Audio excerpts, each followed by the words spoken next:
Now we've been hearing about, since yesterday and otherwise also we're well aware that China's aggressive behavior in the Indo-Pacific and along the line of actual control and the threat of terrorism that we as a country face on our borders are absolutely unique in characteristics. These challenges on our part of the continent are absolutely live and being faced on a daily basis. Well, one is not in a position to choose their neighbors. India as a nation on a daily basis grapples with the nuances of grey zone warfare in all its domains. India has been strategically partnering for the last few years with friendly countries like US, Japan, Australia, and host of Southeast Asian countries, irrespective of the government in power at the center. Now, the conference and exhibition, this conference and exhibition is an excellent forum, we feel, for all the like-minded stakeholders of national security to interact closely. Idea of this conference should be that to develop, co-develop platforms and national defense capabilities.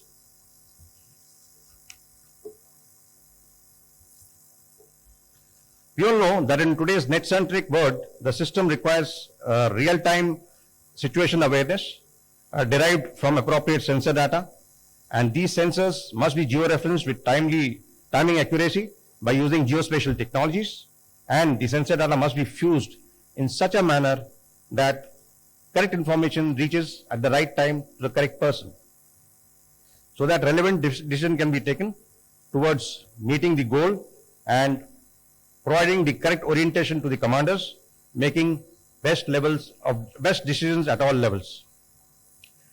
Now, evolving threat of modern day battlefield are characterized by swift operations, I feel, and battlefield transparency is a basic requirement in these days, and a combat pulse, which is an amalgamation of overwhelming force being applied at the point of decision, will make all the difference in any operations.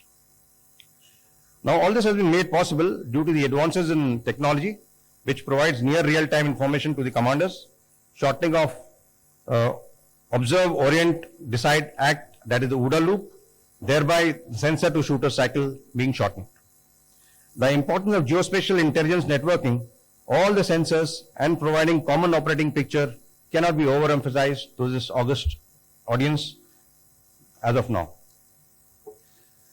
I would request you to please focus on the right-hand side of the slide, which is actually mentioning that we should aim and achieve the good decision support systems. Of course, we have the support of the AI, ML, big data computing, etc. What is required is projection and forecasting, so that's to be able to orchestrate our operations in the right manner. There are a lot of requirement of robotics to be used in various facets of operations. Also, the visualization of the augmented reality and the virtual reality can help the commander be able to take decisions based on various other inputs and future forecast. I would like to bring to your notice what all has been ongoing and where good progress has been made by cranking up combat capabilities towards net-centric warfare. Indian Air Force, for example, already has a IACCS established by the BEL, in which great amount of coordination and support has been taken from the academia. IIT Kharagpur, IIT Hyderabad, and one more IITs are involved in this. We have an integrated perimeter security system coming up, almost ready for all those 23 important bases of the Indian Air Force, once again given by BEL. We have strike planning and weapon delivery system wherein the commander can actually plan out attacks at different targets across the various distances across the border. At the same time, see what the effect it is likely to have, and thereafter execute the missions to, thereafter forward these missions for the ground forces to execute. Indian Navy has an information management and analysis center well established, and it is also taking a lot of inputs from the friendly foreign countries, including the Southeast Asian nations, some of which are present here. Also, the Army, as covered by DG INS General Sethi, that we have the integrated battlefield surveillance centers coming up under Project Sanjay. We also have RT command control and communication system already coming up once again as Project Shakti. A situational awareness module for Army, SAMA, which is an ops, logistics and managerial tool to the commander. Also, weather forecasting software for Indian Army for the men on the ground, as well as for long range targeting, etc. Now, Indian Air Force has also inaugurated about 8-9 months back, Center of Excellence for AI under the UDAN project, which is basically bringing out practical use of AI in natural language processing, neural networks, and deep learning. Also, basically, what is the basic foundation for all this is the robust communication backbone provided by NFS, the Network for Spectrum, and the AFNet, which is being shared to a great extent amongst all the three services. Now, there have been some certain key enablers to have reached these capabilities. I just listed them quickly. For the creation of Defence Space Agency in 2019 was a very, very bold step. Also, space sector reforms that started in September 2020, got the ball rolling for all of us, which led to creation of InSpace. InSpace was meant to promote, enable, authorize, and supervise various space activities of the non-governmental entities. Also, at the same time, it allowed access and guided NGs, non-governmental agencies, to how to utilize the Indian space resources better and increase the space-based capability. Then also the NSIL, which is a commercial arm of ISRO. We have also been sharing space infrastructure and premises under the control of Department of Space and ISRO. At the same time, creation of ISPA, that is the Indian Space Association, is a body which is meant to coordinate with all the stakeholders, especially also the defense forces, to create an enabling environment so as to strengthen the private industry and in the defense in the Indian space sector, and also help the users achieve their objectives. Coupled with that has been the new National Geospatial Policy, which came out in 2022, which is a landmark decision, landmark event. Also, the Indian space policy just come out 4 months back. We have a throbbing Indian private space tech companies. The policy level encouragement that is being provided at various levels, especially in last 3-4 years, has been phenomenal, and that is what has seen a drastic change. There are some very endured people like General Khandare and all who are involved in this and bringing the marked changes for the betterment of the space tech companies and the users. Academy has been proactively involved now in each and every project that we are undertaking. Now, what is the Armed Forces wish list I cover? It is to arrest the GEOINT and space technology gap vis-a-vis China. We heard about it all yesterday, and we all are aware of it. The gap is fast increasing, whether it be in cislunar projects or going to the moon or Mars, or their own international satellite, Taiwan, which has already been set up. China, on an average, is launching close to 50 to 60 satellites per year. Last year has been 60 plus. Going beyond what the US and other countries are able to do as such. Their Beidou global navigation system is well established. India is still to come up and get fully operationalized in some time. So there's a big gap to be covered, in which we are seeking a lot of coordination and help. There is also a national GEOINT framework, which we feel when it comes up, it will be a good help for all the strategic users. It is in the pipeline. Maybe another 1 year will be well established. What is required is a reliable data integration for the common operating picture. That is multispectral sensors. We all have been talking about it. A lot of companies, a lot of agencies, organizations are claiming that they are doing it, but in total, in true sense, it is still yet to be achieved. The practitioners will actually vouch for it. There's lots to be done in this field in all the organizations, strategic users that are concerned. Then, coupled with that, reliable data integration is also the robust and resilient change detection capability, which once again empowers the decision makers. Now, for the decision support system, we feel that the dynamic and persistent decision support system in various domains is what is required. We can have the common operating picture, but thereafter the commanders need to be prompted, or he has to be given few options.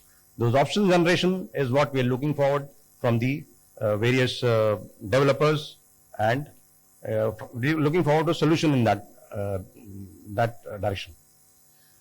Likewise, analysis, modeling, simulation and visualization tools for decision support system is a key area that we are looking for. Suppose the commander is able to work out a path ahead to go and attack a particular objective. He has to know that what are the obstructions that he is likely to face. Is the weather likely to play truant in that manner, in that achieving that objective, and what else needs to be done. Likewise, if pilot is taking a mission, then the mission can be, some visualization and simulation models can be done on the mission, possibly including weather and other such situations. Creation of virtual area network, simulating weather, etc., is what we are looking forward to. The way forward is a close interaction we feel between the Indian industry, academia and users, which to a great extent is started, and we are moving ahead a big way in this.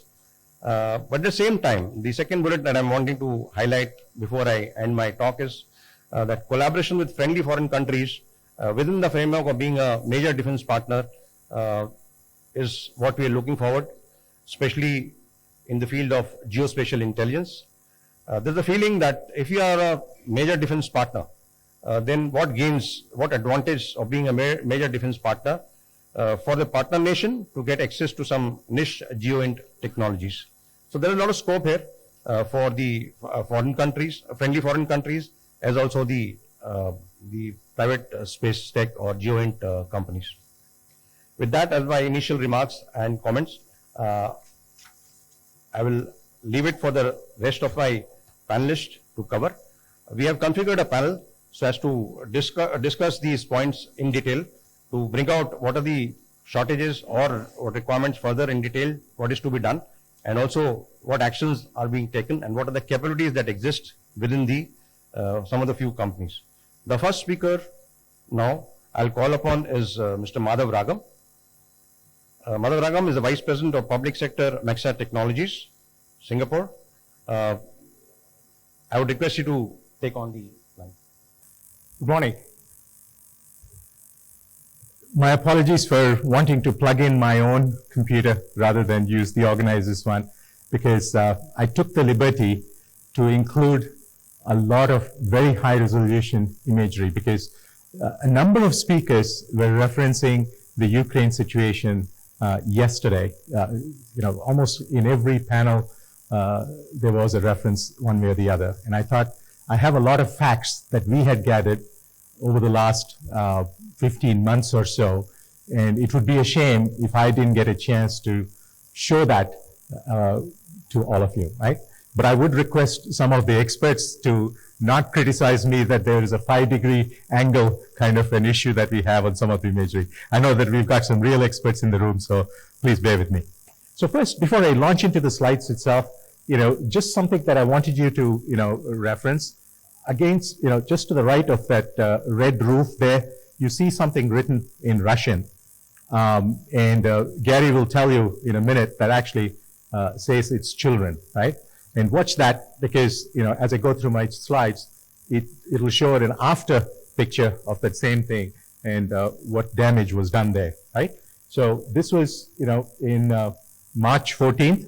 But if I step back, as to what are we doing in the context of Ukraine, we've covered 2/3 of Ukraine, and we've collected by now maybe 9,000 or 10,000, image strips over Ukraine, right? Significant amount, of data that was collected over Ukraine. And some of this actually, goes back, to even 2021, when we had first actually observed this imagery is from April 2021. It actually, started to, generate a lot of interest around the world to say, what is actually Russia actually doing with all this amassing of troops and equipment? At this stage, of course, nobody really thought that they would launch into an onslaught, but and the explanation given by Russia was that it was all to do with exercises. But as time passed, but before I move on to this, I wanted you to, discern the level of granularity that we could actually pick out from this imagery, picking up exactly the type of equipment that is being deployed and in what numbers as well, right? Very interesting to see the level of detail come through in our imagery. This is the WorldView 3 30-centimeter imagery that you're looking at. And, this is still, November 21. And, you actually see, assembling in major locations, right, around the borders of Ukraine, right? And these were the elements that were used to launch the initial foray into Ukraine in February, right? So what we were able to see in the November timeframe, is really what was the front that Russia was going to use later, right? And again, you see the clarity that is provided with being able to discern what type of equipment is there. And, this was winter, of course, right? November, December. And it was interesting that we could actually pick out the tents. And the tents where the troops were located obviously had no snow over it because there was heating within the tents, right? So again, see the level of clarity that is coming through in this imagery. And, this was still in the early 22, late 21 time frame that this was being done.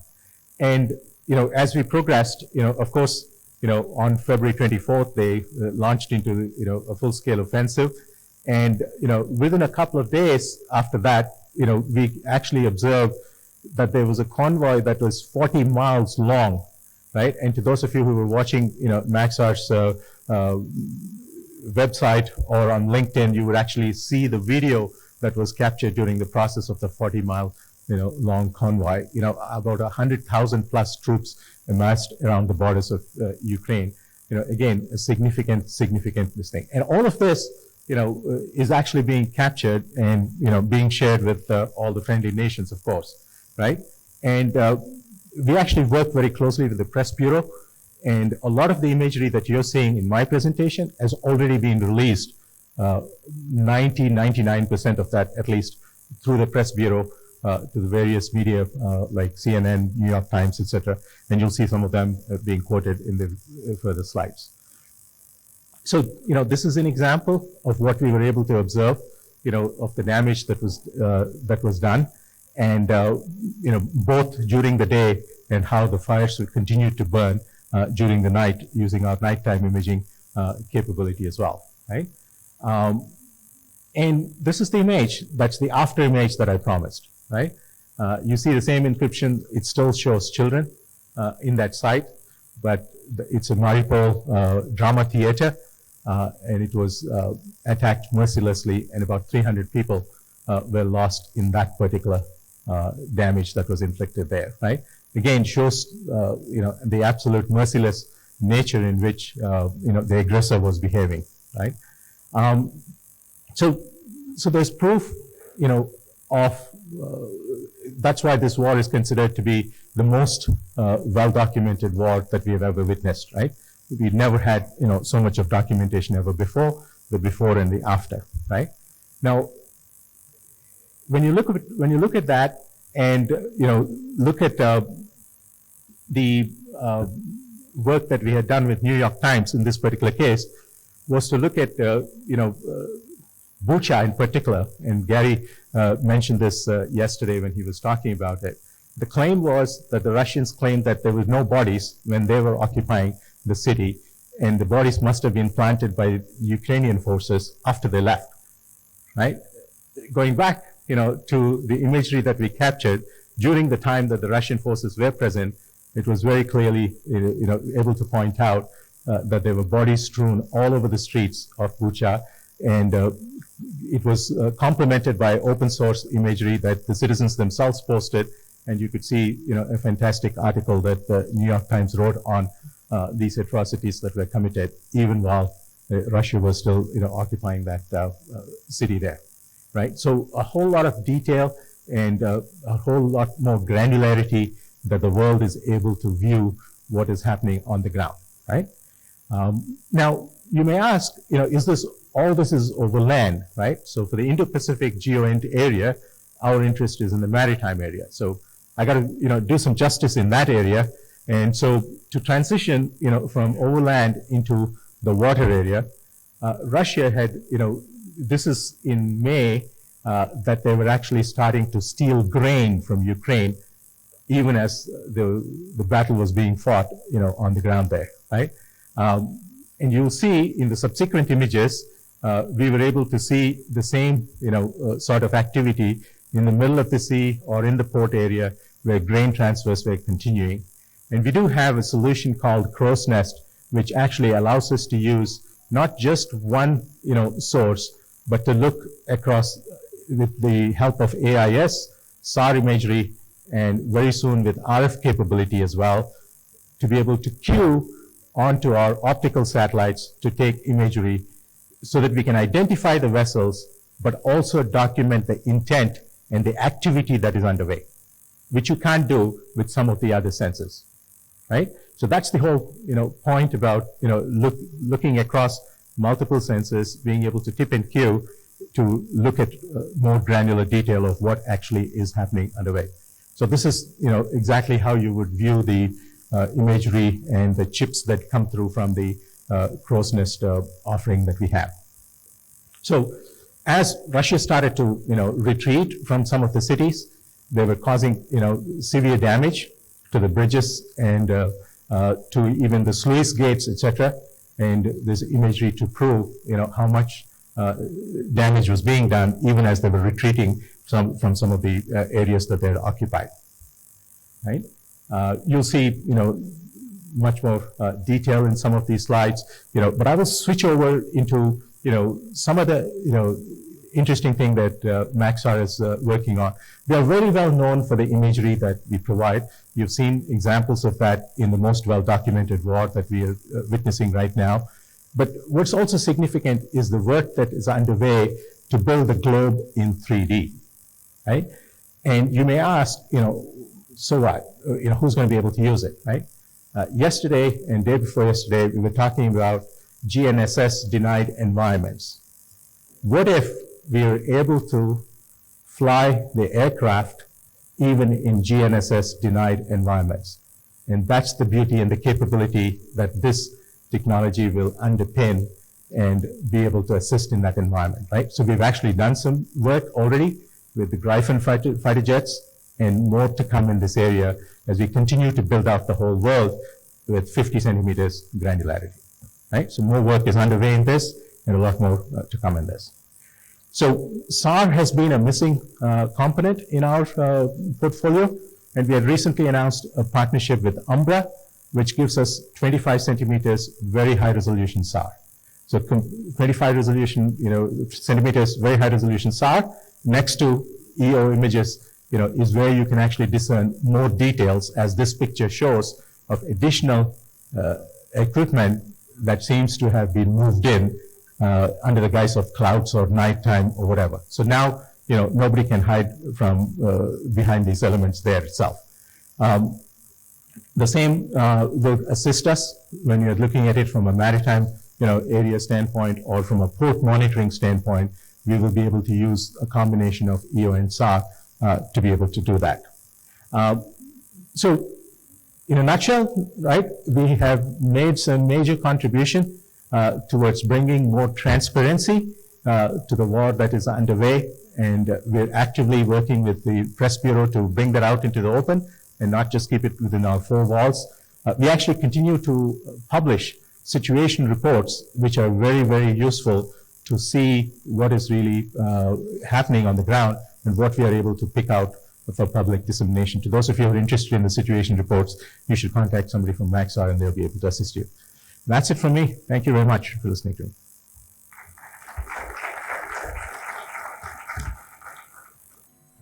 Okay, thank you, Mr. Madhav, for very nicely bringing out the capabilities that your company has displayed. And also very well documented and well appreciated all across, especially in the last 1.5 years. The transparency that you brought out was really exemplary. Thank you very much for a nice presentation. Our next speaker for the day is Lieutenant Colonel Piyush Kumar Shukla, who is an Army officer from the Corps of Engineers with approximately 20 years of service. He's an MTech in GIS and remote sensing from IIT Kanpur, and has been actively involved in with various aspects of geospatial technology for more than a decade now. So as an officer in the ADGMI military survey, he has immensely contributed in implementing policy methods related to surveying, mapping and GIS for the defense forces. During his tenure at Field Survey Engineering Group in Dehradun, he was actively involved in drone-based mapping to provide high-resolution maps and GIS to tri-services apart from the various field units. Also, he was involved in training on surveying, GIS and technical roles for various geospatial procurements, etc. He's a visionary of sort and a geospatial strategist. Let's hear him present his views. Good morning, everyone. And thank you, AVM Bhatnagar sir, for introducing me. It's a real pleasure for me to deliver a talk on the subject, leveraging advanced geospatial technology for the defense forces, for which I am very grateful to the organizers to giving me a platform to give my views on the subject. Spatial intelligence in armed forces has got wide complexity because it varies in its source, platform and mode of acquisition. SATINT, HUMANINT, IMINT, OSINT and so on are various modes of gathering information of the battlefield. In today's forum, I would like to give a small picture of how the advancing trends and technologies can be incorporated to arrive at a model which can enhance the defense potential of the nation. Talking about the sources for geospatial data acquisition varies right from the satellites in space with sensors as EO, SAR, thermal, etc. and from the aerial platform of manned aircraft and UAVs which carries different payloads like LiDAR. And then we have got the ground sensors and ground vehicles with localized information collection of a particular area of interest. The naval vessels and the underwater vessels, they provide a means for maritime operations. And of course, the sensors which are carried by the soldiers on ground. We all are aware about these techniques.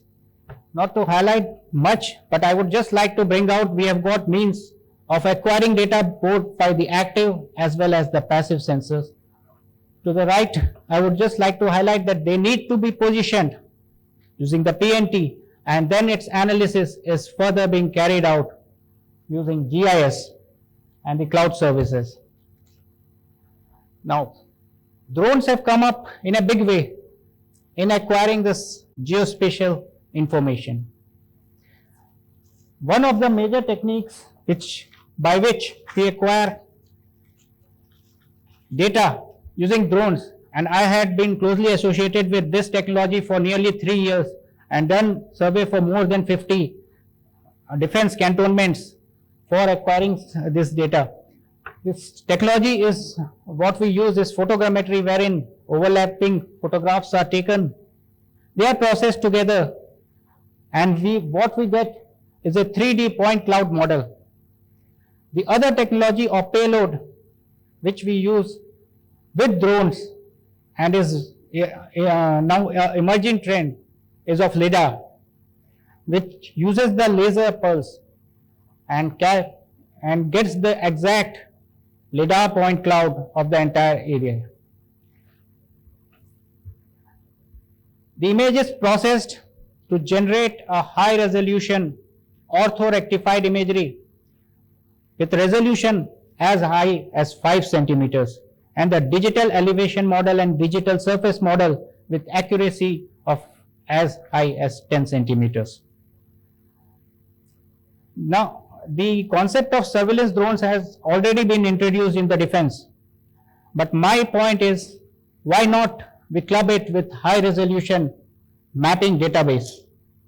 The exact geolocation or change detection for a particular point or coordinate can be obtained once the surveillance drone is run over a database of high resolution mapping. Data fusion plays a vital role in field of geointelligence.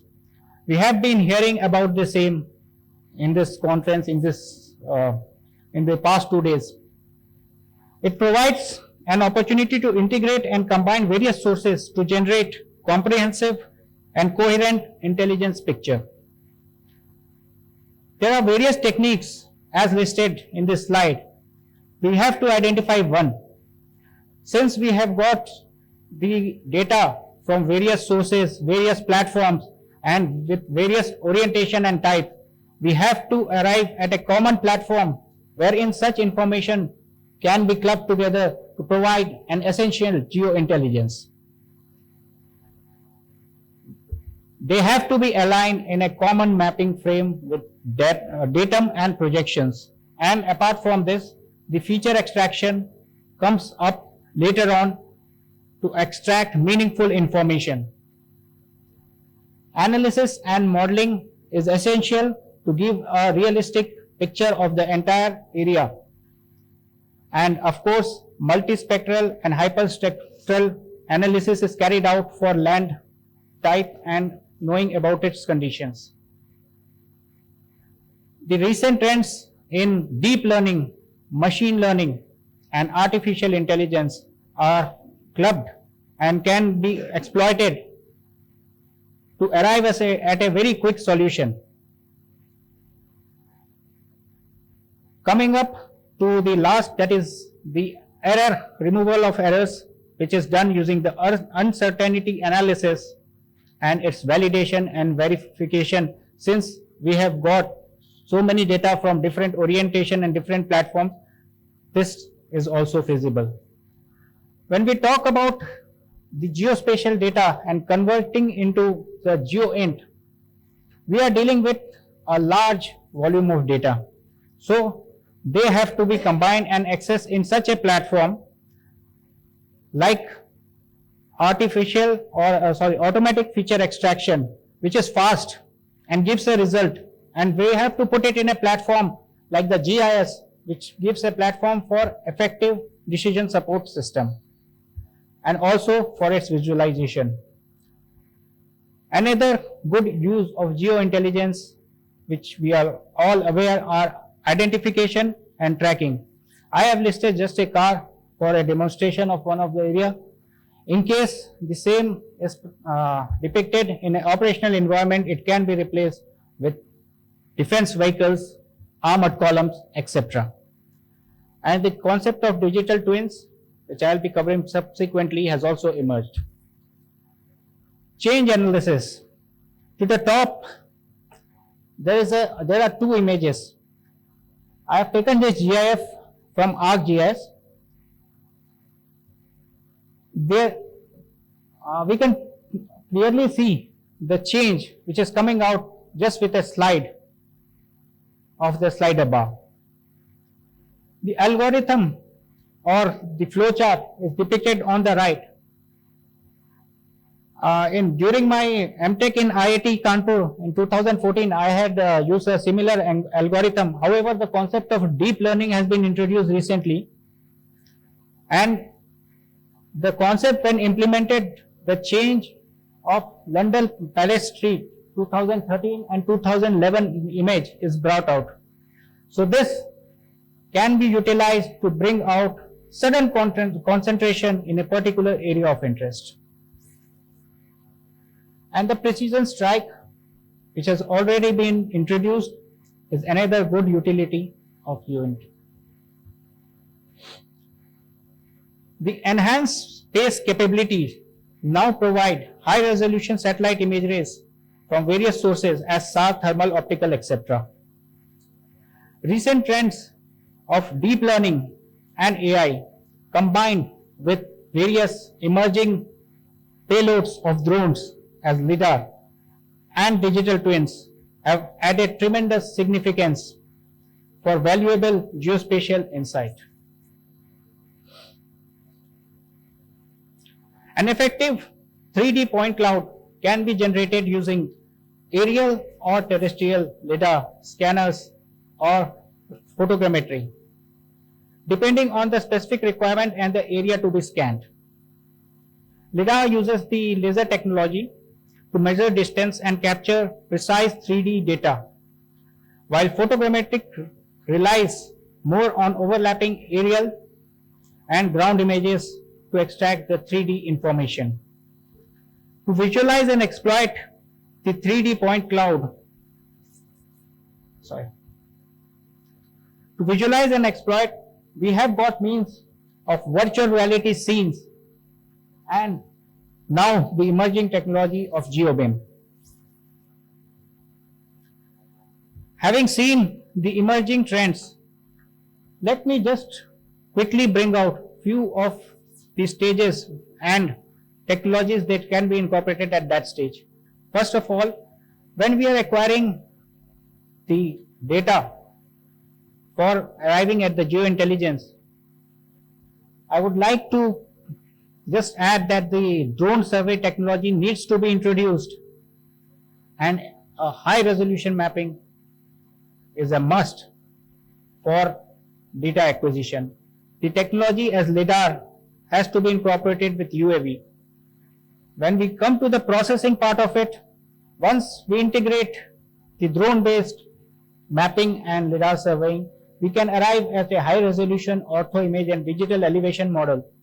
However, since the data will be very large, AI ML has to be incorporated for feature extraction. When we analyze, the digital twin gives a realistic view of physical assets on ground, thereby giving a platform for a better orientation for the commanders and man executing the operations.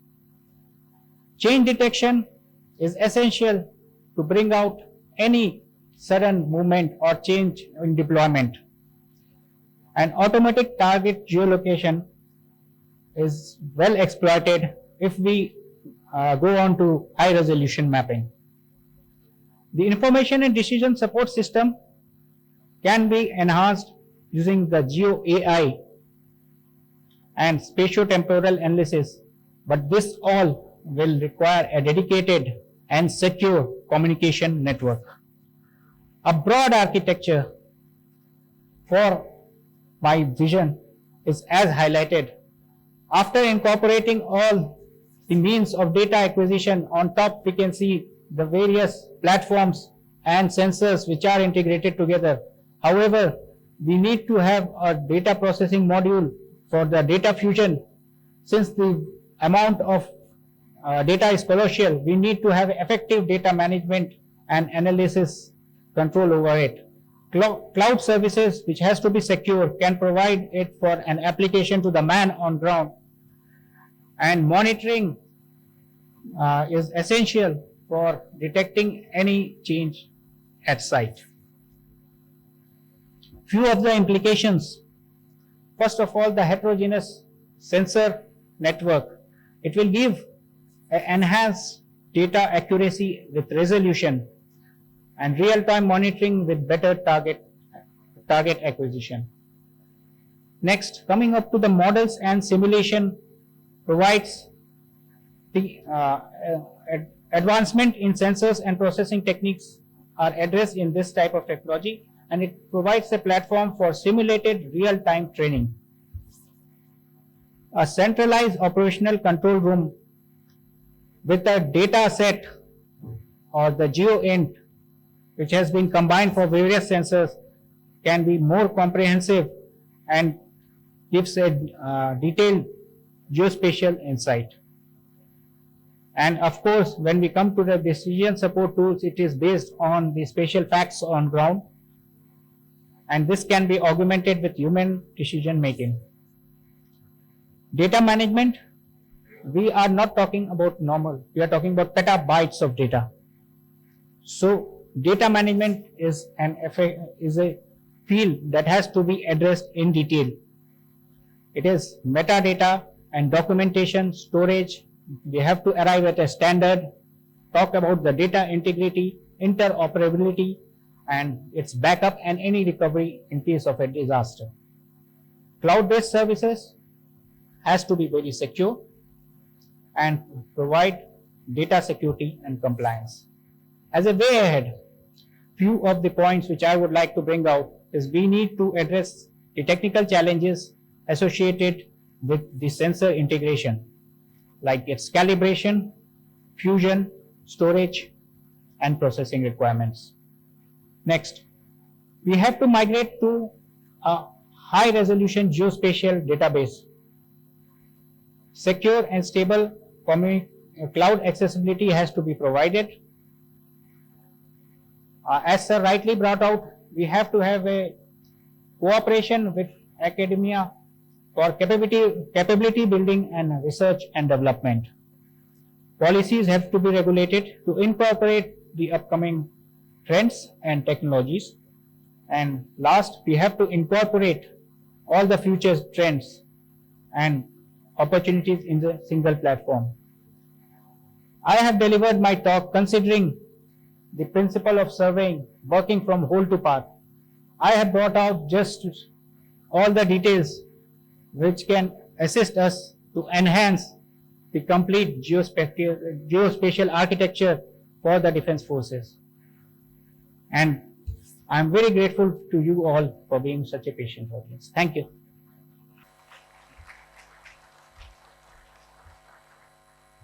Thank you very much, Colonel Shukla. Highly appreciate your presentation on surveillance drones and the high resolution mapping that you just brought out. Also covered the various emerging trends. I'm sure the rep of the industry present in this forum would have taken note of it, and maybe in coordination we can work towards the user requirement at a later stage. Okay, I bring upon now the next speaker, that is Mr. Royston. Royston is the Business Development Manager on Defense and Intelligence for looking after Asia Pacific from ESRI. He's a ex-Singapore Army officer, served for about 17 years with the Singapore Army, and thereafter 10-year stint in the various corporate, looking after sales and business development career with the defense industry in Singapore Technologies and Thales, and later on he joined the ESRI. He's going to present to us some real-time intelligence requirement and how it's being brought out through an integrated geospatial infrastructure. I will request him to talk us through his various products and leverage various area of interest activities that he is undertaking on ArcGIS. Also, various pattern of relationship for decision making and further surveillance efforts that are being projected from this organization. Mr. Royston, please. Thank you, Air Marshal Sanjay sir, for your kind introduction. Thank you, Geospatial World, for coordinating and organizing this event yourself. Without further ado, I'm Royston. I'd like to just bring us through with sharing and stepping us through our GEOINT trade craft using this generic intelligence workflow on PED itself. We have a myriad of collection and platforms and phenomenologies. This collected data are ingested through an extract, load, transform process and normalized to be analytically ready. They are then delivered downstream to a variety of analytics applications and processes. One such application is AllSource itself. To illustrate the impact geographic thinking or the science of where has on all aspects of defense operations, we typically use this placemat, the defense placemat is what we call it. The key foundation is the integrated geospatial infrastructure, as you see in the center. Once the infrastructure is in place, our intelligence analysts can employ all their sources and sensors to spatially analyze our operating environment. As analysts and operational planners, we often ask who is the key person of interest involved. How do we track them in real time? What other information sources can we use to confirm he is the right person of interest?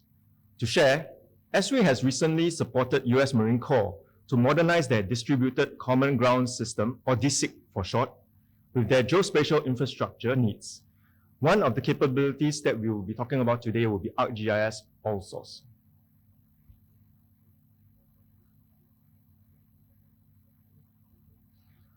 ArcGIS All Source is a standalone product that integrates with our ArcGIS infrastructure, enabling intelligence professionals to access and use shared data.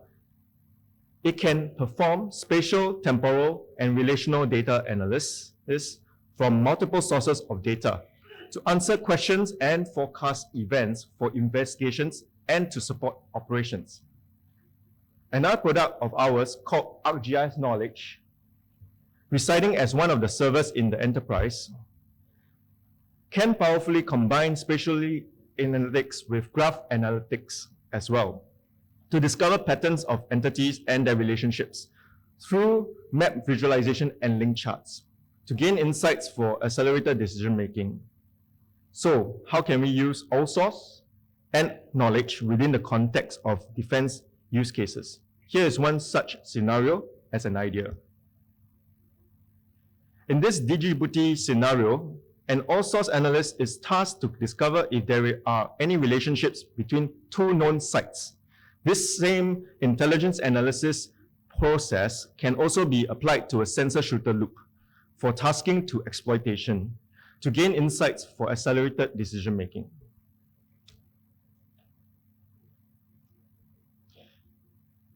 We shall follow a workflow of an intelligence analysis responsible for DigiBooty. DigiBooty is known as a geopolitical hotspot with policies allowing foreign powers to operate within its borders.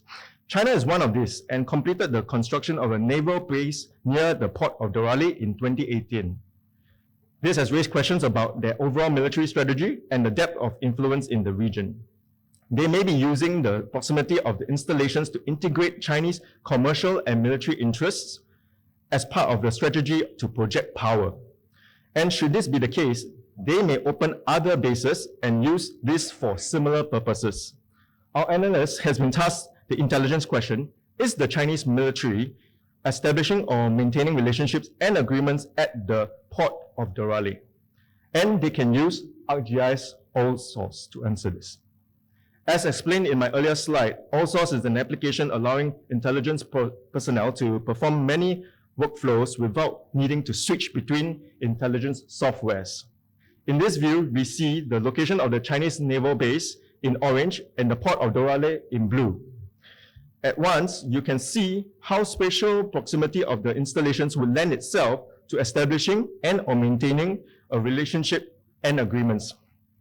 To help us answer our intelligence question, we have been supplied cell phone data from SIGINT in discipline via our geospatial infrastructure, which contains over 1 million data records.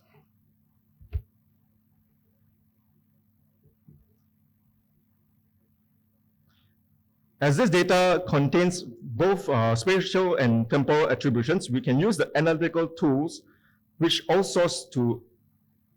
All Source to analyze in both space and time and uncover patterns invisible to the human eye.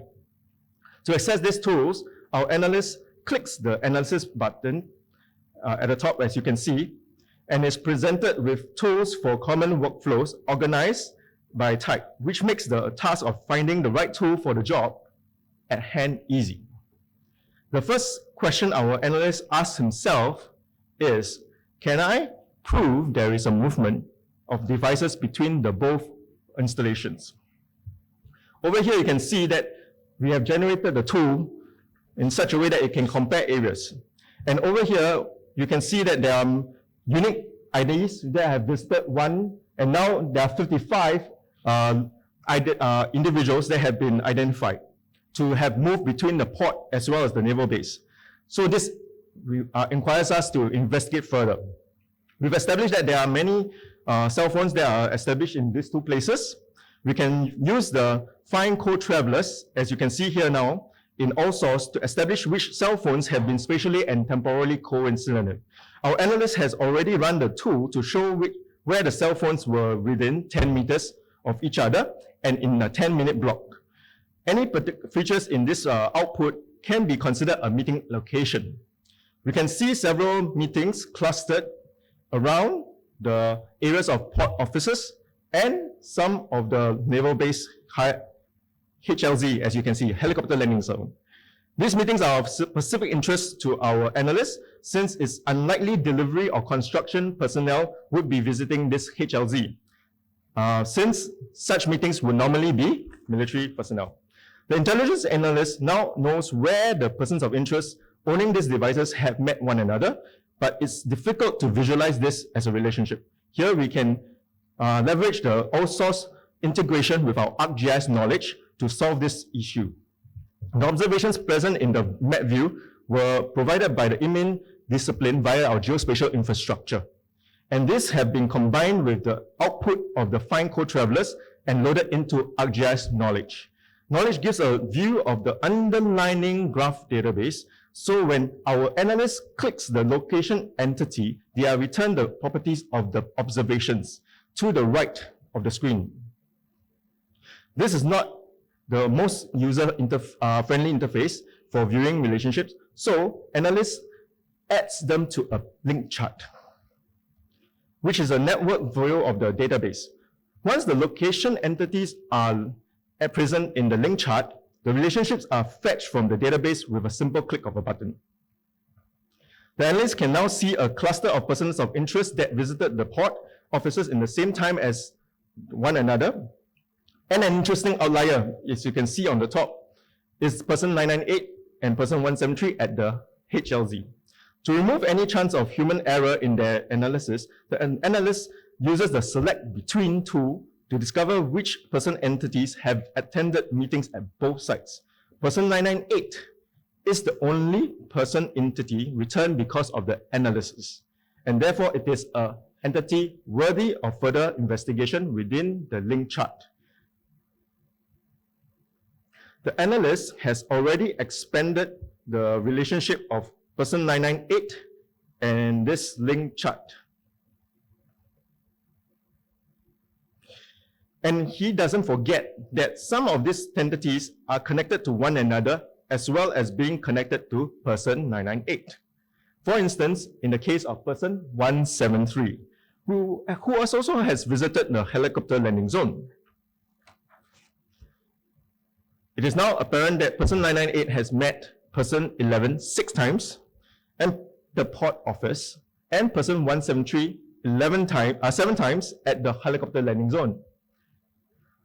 Considering their activity at the helicopter landing zone and the port offices, the analyst could be forgiven for assuming that the person is a military official at this point. So, before they report the findings upwards, as usual, they can double check their assumptions by assessing the unstructured document that the human discipline has provided via the geospatial infrastructure.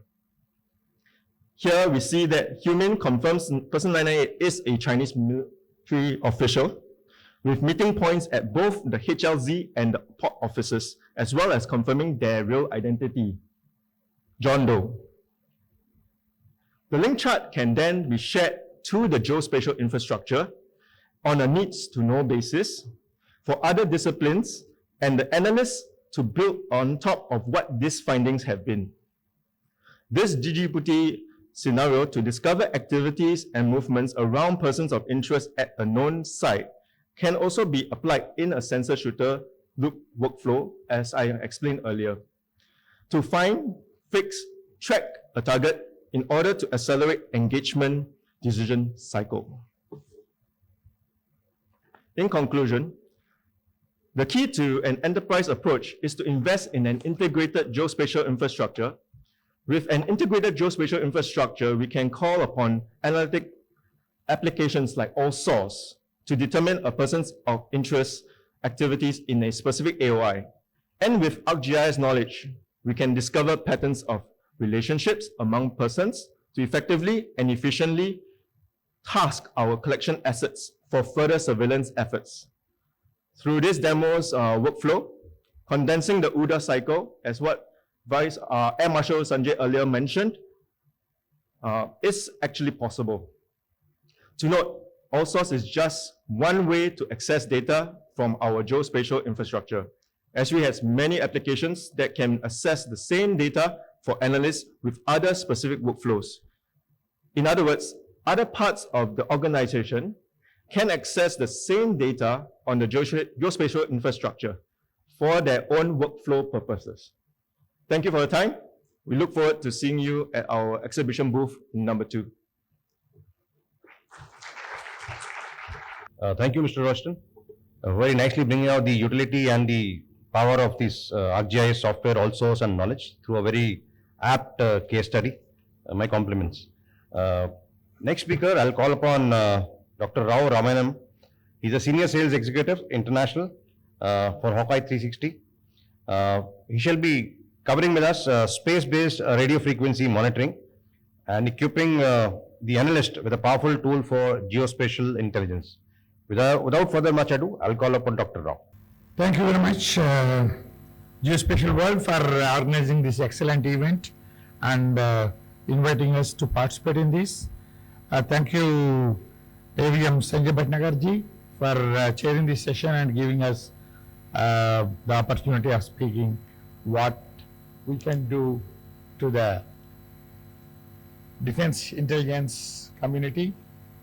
My briefing would be from Hawkeye 360 as a US company located in Hendon, Washington, D.C. by the area.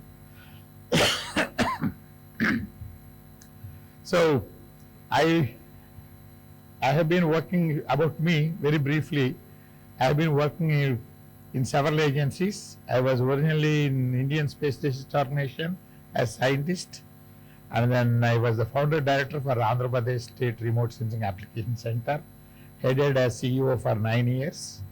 Then I moved on to US in '98, and I was part of space imaging, GEOINT, Digital Globe, Earthcast, Capella Space, and now Hawkeye. So I have gone through several of the developments in India and outside, and I was the first one to sell Indian remote sensing satellite data of 5-meter resolution globally. That was the highest resolution at that point of time, till Iconos 1 was launched. Anyhow, that is a brief background of me. I've been working for the last 25 years with the defense intelligence agencies across the world, and I have about 40 countries where my customers, partners are located, and I'm happy to gain their experience. And thanks to all these organizations which deployed me in those areas. So coming specific to the topic of today, Hawkeye 360, we do radio frequency monitoring from satellites. This is one of the new element into geospatial intelligence. Well, it has been being used on a traditional way on the ground by signals intelligence corps across the world, but there is very small limited groups who are using it, and the technology has grown so much now. Now all the geospatial industry can use it for intelligence across. So how we do the remote sensing, how we do the radio frequency monitoring, we build our satellites, launch and operate them. They are small satellites of this size, and the satellites have got a different antenna mounted on different sides of the satellite, and we tilt the satellite when we want a particular frequency to be covered. We have 21 satellites in the orbit, and we are launching 6 more this year. Our plan is to launch total 6 satellites.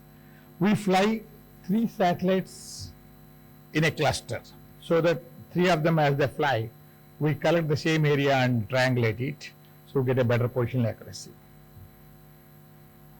I think I'm not able to read my screen, so I'll move to the side. Well, we have launched, the company has been formed in 2015, and we launched the first cluster in 2018. And since then, 2021, 22, 23, and April we launched the cluster 7, and we are launching cluster 8 and 9 before the end of this year. And as you can see here, cluster 6 is in 40 degrees inclination, and cluster 8 and 9 are going to be in 40 degrees inclination. So that gives a higher revisit and the area of interest to all of you. The world globally, the actions are going on around 40 degrees latitude, as you can see, North Korea, Iran, etc. As I mentioned, we fly 3 satellites in a cluster, and all of them look at the same area with the same frequency, and so that we are able to pick up the emitters where they are located and triangulate them for the positional accuracy. Well, what is the range you can cover? As you can see here, from cluster 1 to cluster 6, 7, 8, how our range of coverage is increasing. We cover about 140 megahertz to 18 gigahertz. You can choose any frequency you want. It is about 40 megahertz of bandwidth you can cover at a time. So as you can see, it is increasing substantially, and as you go with cluster 9 and above, we are going down up to 30 megahertz.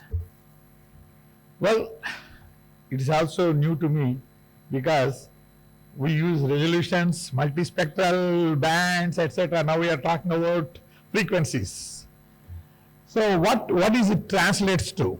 We can monitor the signals that are coming from the emitters, such as VHF push-to-talk radios, automatic identification systems, emergency radio beacons, UHF push-to-talk radios, L-band satellite phones, X-band marine navigation radars, S-band marine navigation radars, and GPS interference.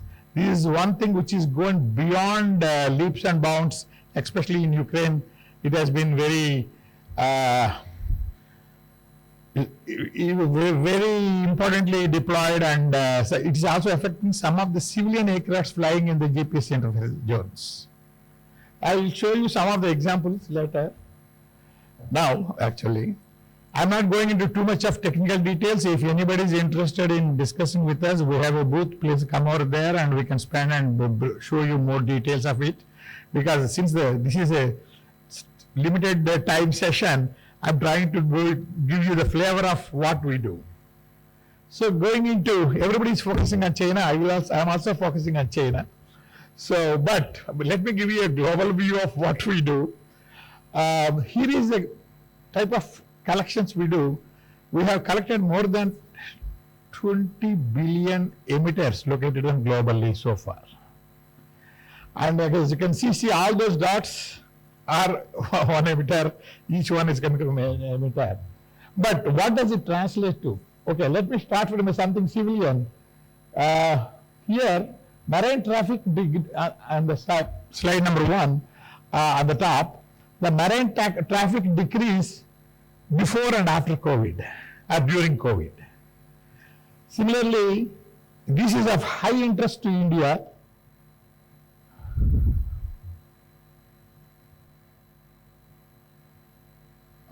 I think I cannot use this here. Okay. Slide number 2, you see a line with the orange, blue colors. That is nothing but the US-Mexico border. Why the border is littered with so many emitters? Because people are smuggling people. So there are tunnels across the borders, like you have in the Western Front, right? So people are being smuggled. When they are smuggling people, so they have to talk to their other side contacts. They use satellite phones and other communication devices. We are able to pick them up and see very clearly where actually the movement is occurring. Satellite imagery shows you the location, but we show you the activity that is going on during certain periods.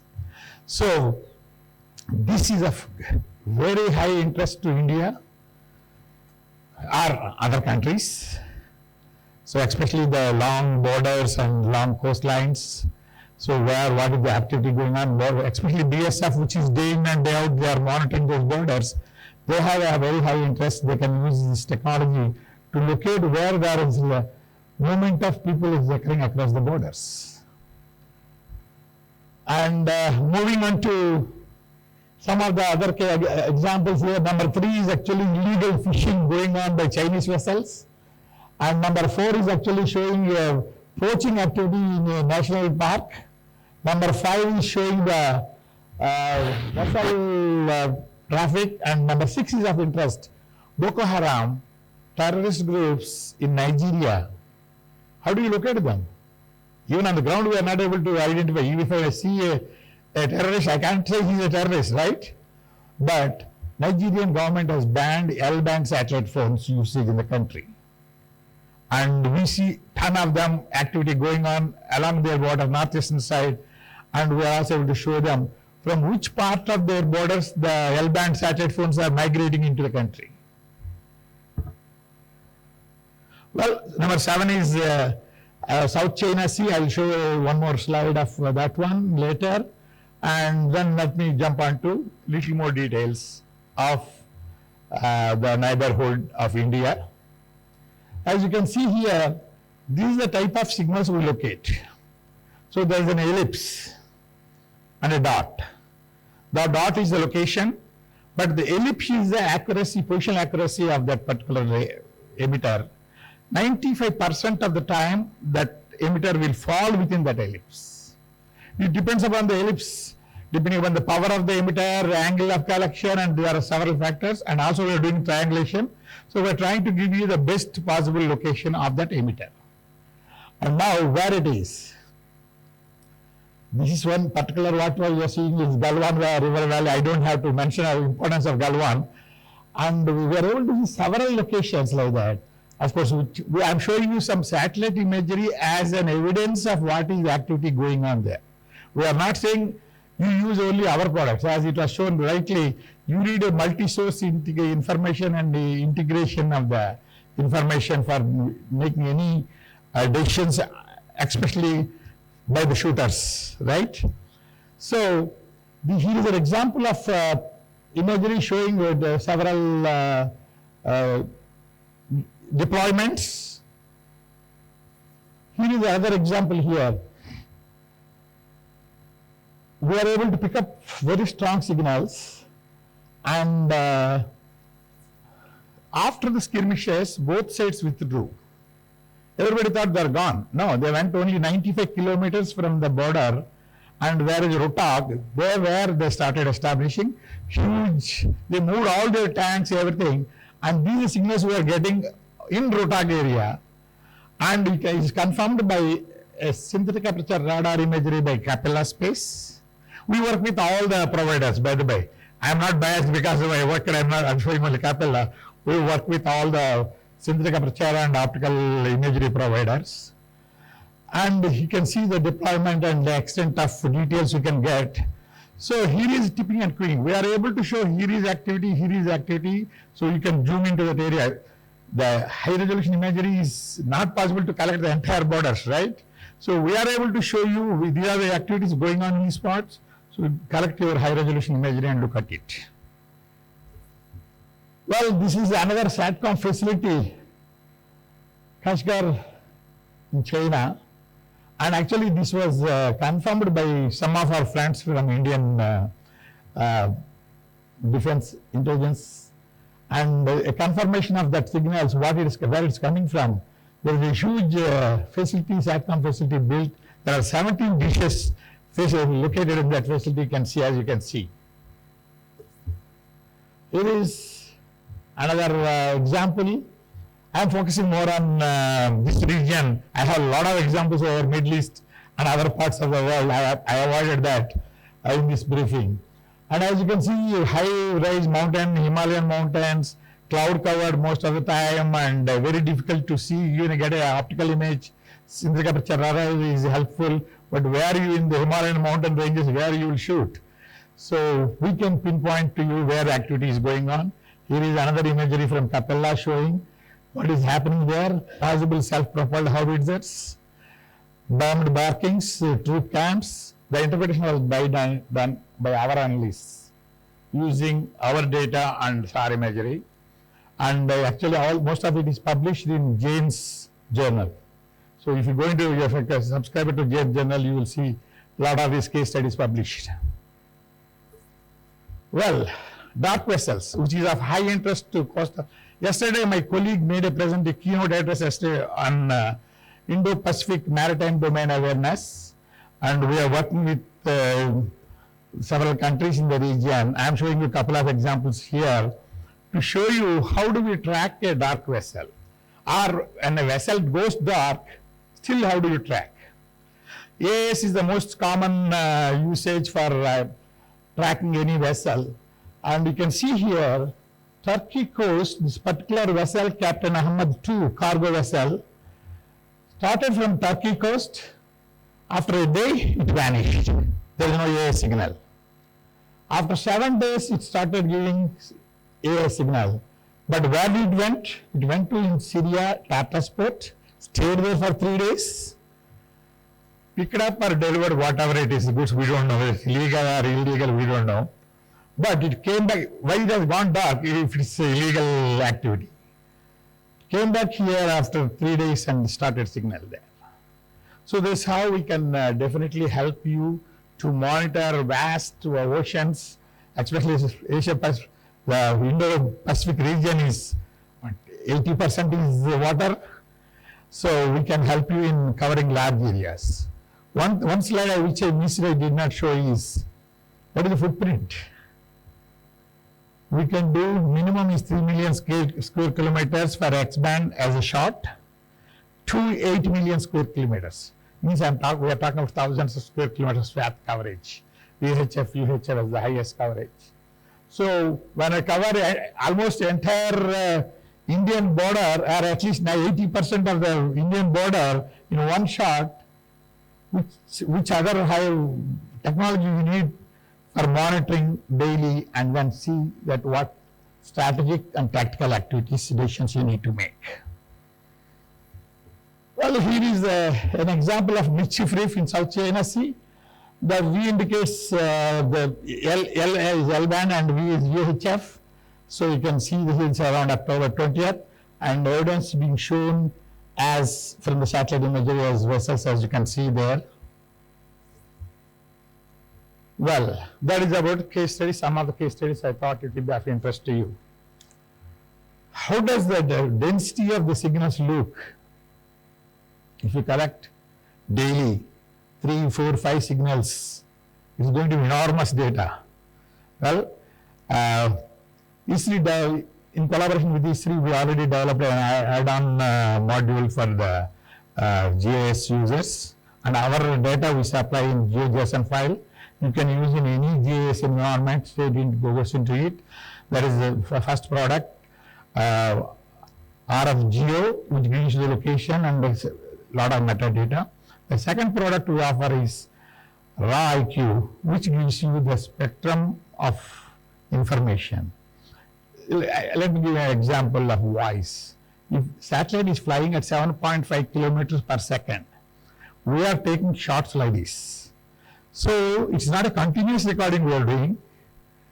You will be able to hear 1 second of voice, 8 seconds gap, 1 second of voice. You'll probably be able to decipher what language it is. May not be the conversation.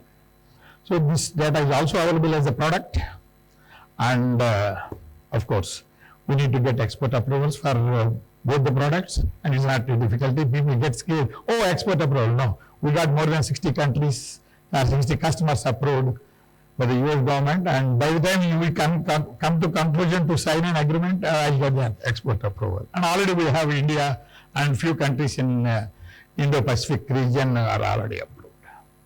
Now, let me show you a shot of this region, how it looks. It was only a couple of weeks of collection of during September 2022. But the interesting thing is the green and the blue pinks are all vessels. They are all the water, you know that. The L-band satellite phones are with orange color, and VHF flex is little darker. It's difficult to decipher it here. But the most important thing is the GPS interference. We can identify the source where from the GPS interference is coming, which is shown in yellow dots over Afghanistan and Kashmir area. That is especially POK. So what is happening? I avoided showing slides from Ukraine, where tons of slides are there on GPS interference. When there is a GPS interference with a particular frequency, they are interfering with the GPS signals. So even civil aircrafts are losing their location as they are flying for a few minutes, because this is a narrow area that is being affected. So we can support you by providing you where the interference is coming from, and so that you can take a proper strategic decisions about that, or tactical. Azerbaijan actually bombed a particular spoon radar. After looking at signals coming, they went and bombed and then cleared it. Well, that is my briefing. If you have questions, interest, please feel free. We have a booth where 4 of us are here from Hawkeye. We came all the way from US, and we'll be very happy to talk to you further and see how we can work together. Thank you. Thank you, Dr. Rao, for giving us a flavor of this. And I've been to the booth yesterday. It's very informative, and the kind of videos and other presentations that are being put up there, it's worth making a visit and interacting there. Thank you. The next speaker is Mr. Arpan Sahu. He's the co-founder and the chief operating officer at Kaleido. He's an ex-ISRO scientist, having been involved across multiple payload developments, including high-resolution optical imagery, etc. After realizing the data challenges and commercialization issues, he has established Kaleido at Satshore that will focus on developing the niche payloads and also provide us with the necessary solutions to put the idea to action. In this presentation today, he'll be focusing on the role of how a fully vertical integrated solution can leapfrog the lag in sensor to shooter loop. He'll also be talking about how the AI capabilities in space will be pivotal soon. And finally, how to plan for an integrated data highway to enable our forces to make decisions faster. Just exactly what we needed. Thank you very much. Please welcome. All right. Okay, so thank you everyone. And I thank my predecessors for making my job a lot more easier, especially Lieutenant Colonel Piyush sir and Ramrao and a gentleman from ISRO as well. Sorry if I don't take your name, I might mispronounce it. So not taking that challenge. While building the sensors, I mean, I come from a background that was essentially around building satellite payloads, Carto 3 to be exact. That was my first job while with ISRO. And coming from that background, I realized that we are not really privy to the challenges of the users. We are very concentrated on what sensors, what's my SNR, what's my bands. It's very easy to get lost without really understanding how is the end user really going to take that image, how are they going to interpret it, and finally put it into action. So of late, and specifically the last 3 years, has been a discovery and a real eye-opener into the geospatial world when I joined Satshore as a group. And I bring in the capability that how to take the downstream back to upstream and make them talk better with each other, because the most disconnect that you see today is, and especially in the growing Earth observation segment, is we are very defined by the availability of technology to determine the products that go into the geospatial industry. But why can't we also work backwards and really make them talk and integrate, so that let the geospatial industry users also have a say in defining the sensor configurations that should fly tomorrow. So I'm not saying or not trying to say that very high resolution images, radar imagery, or thermal and IR don't have their place, but let us decide also the configuration together that we can improve upon, right? Okay, so who are we today? Satshore as a group, we're about 120 people right now, spread across almost 8 countries, and working across 5 continents. I mean, till now, most of us were like bootstrapped. We have only recently raised capital only for the need of supporting the CapEx infrastructure and primarily to fund the satellite program and so forth. Today, we have like a couple of patents in the process in the remote sensing and AI algorithm areas. And this is kind of catering to a lot around data fusion capabilities.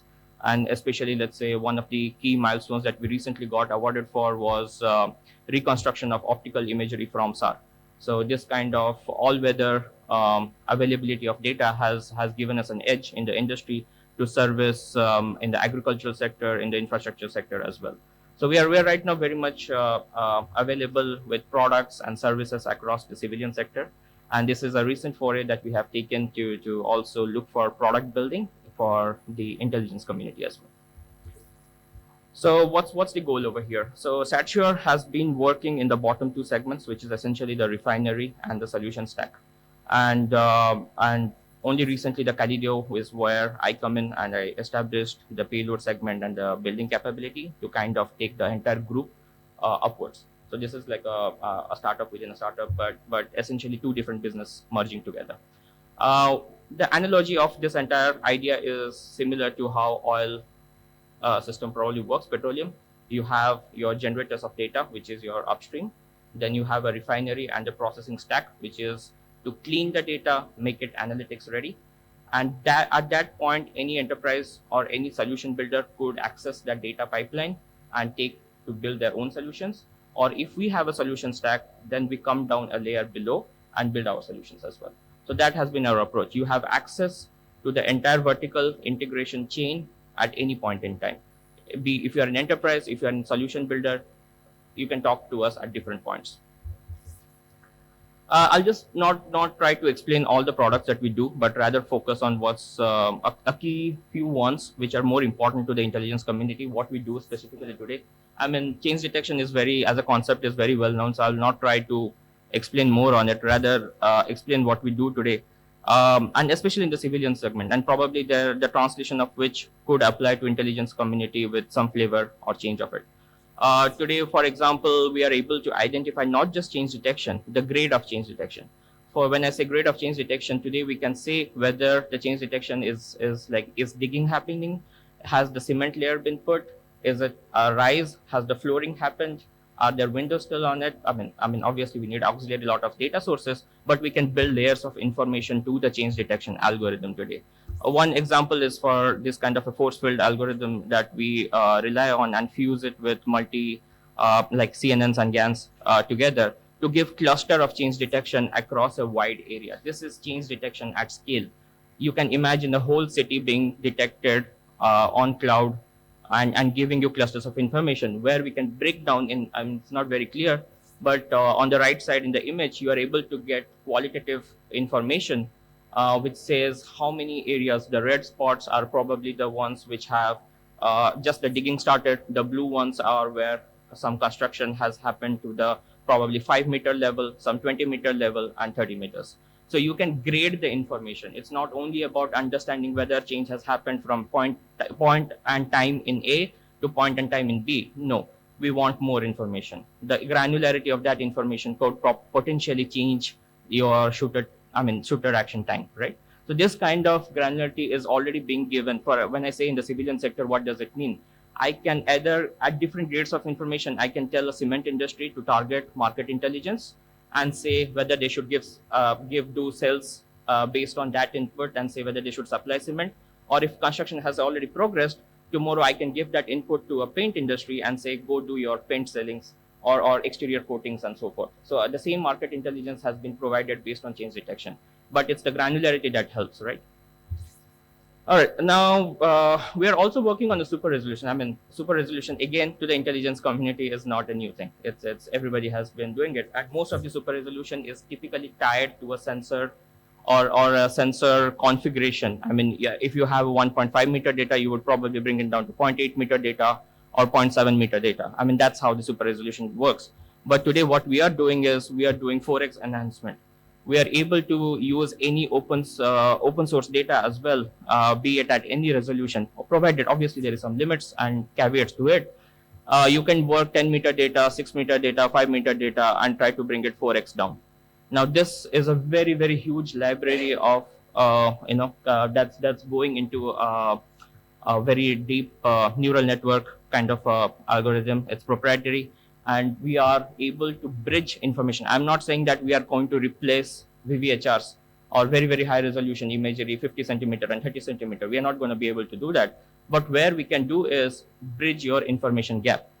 Because VVHR imagery is expensive, it is not always available as well due to various situational it's not operational because you don't have that many assets. First of all, always targeting, barring a few constellations, barring a few players. we can bridge that information gap by bringing you a base reference when you need that type of data. And this makes the life of an interpreter easier, because the guy who is really working on that image really needs something to base the new imagery on. But he might not be able to go back in time and try to get a VVHR imagery that is probably 2 years back. But can you do something better for him, make his life easier? Yes, we can.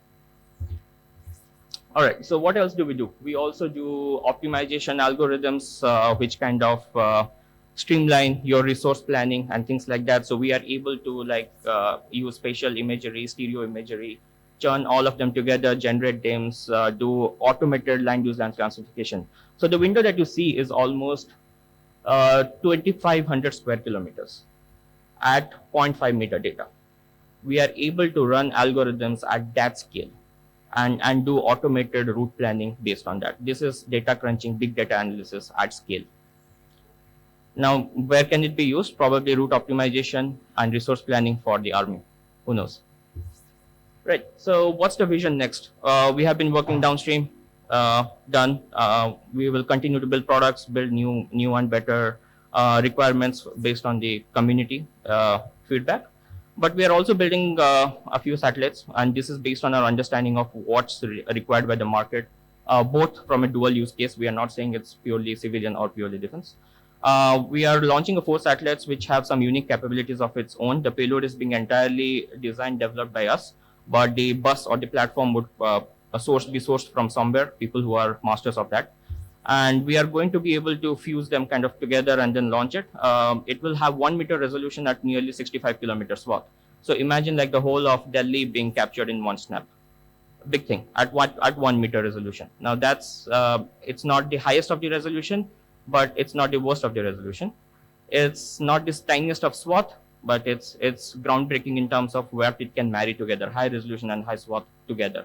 So for example, typical window at 0.5 meter or 0.8 meter typically does around 12 to 15 kilometers swath. You get about 155 square kilometers captured. We can capture 3,600 square kilometers in one shot. So that gives you the opportunity to tip better, and then target the VVHRs for your queuing. That gives you the opportunity to grasp more information in that same timestamp. That's the benefit. And we are also having an AI compute payload sitting right next to it. So you can do a lot of the data crunching in space, reject clouds, not have to downlink everything and spend your precious bandwidth. Each image is 10 gigs. You really don't want to be downloading 10 GBs of data every time just because you took a shoot. Yeah.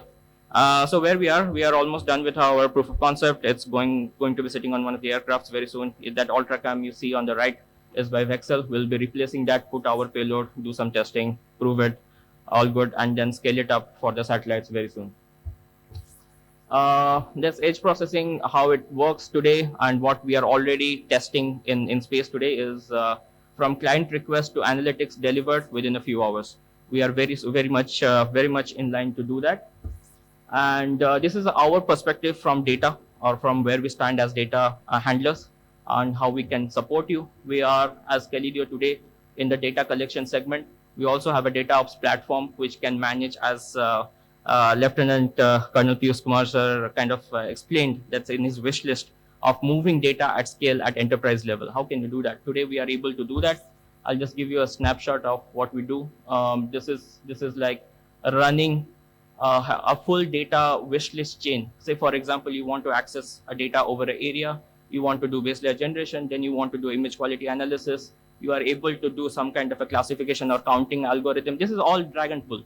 You can do whatever mix and match of various segments of operations that you want to do, pull it all together, and still be able to generate a heat map out of it. And this is all going to be running on cloud automated way. This is data highway infrastructure, data ops at its very best. And this is tailored. We do not give a standard solution. We always tailor it to the requirements of the community based on their feedback.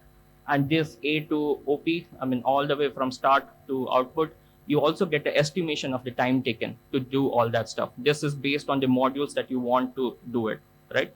And you can run different versions of it same. So for example, your version 1 does not need B or D, and you want to compare the outputs between your first version to the 4th version, you are able to do that on the go.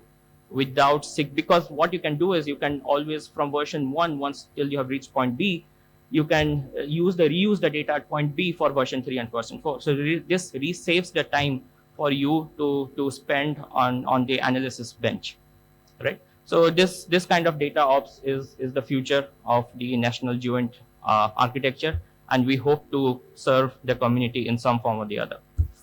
Thank you. Happy to get some feedback from any of you. Thanks.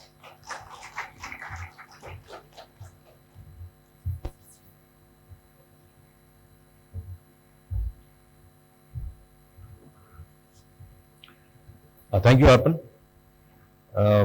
We have two more speakers, and after that, I would request all the speakers so far, all the panelists to come up on the stage, and that is when we will be ready to take on question and answers.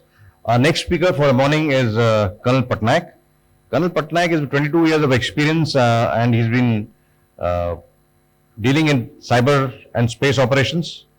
He's an alumni of IIT Madras and Messerink University, Czech Republic, having done MTech and PhD from these universities in the field of predictive analysis to include designing proactive algorithms for cognitive systems.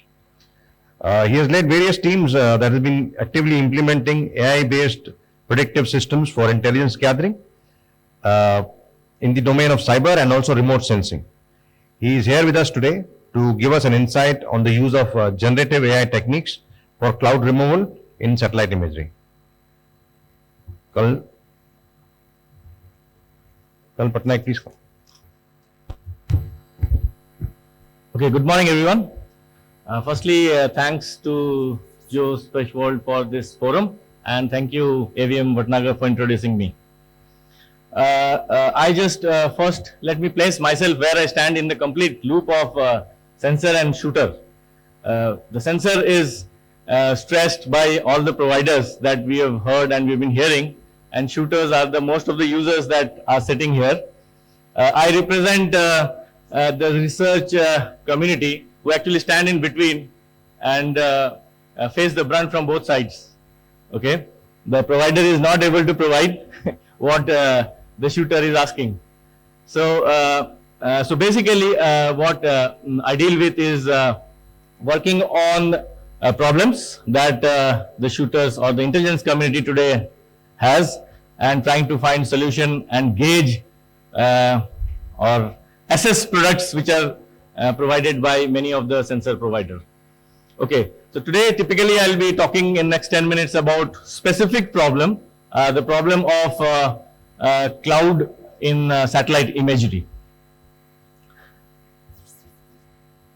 Okay, the biggest problem today which is faced by most of the intelligence community, people who are here sitting as a user, is availability of the time critical operational data.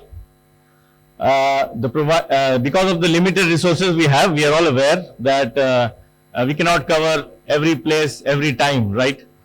Today, giving an example of, let's say I have about 120 targets which have to be, imaged every day. I cannot provide with all the providers which are there today as of now. So, and with that problem in hand that we have comes the problem of cloud, specifically to this region of Indo-Pac, where we know that we face this problem almost like 4 months in a year. Okay, so that's the main motivation behind working on in this field as far as research on cloud removal is concerned.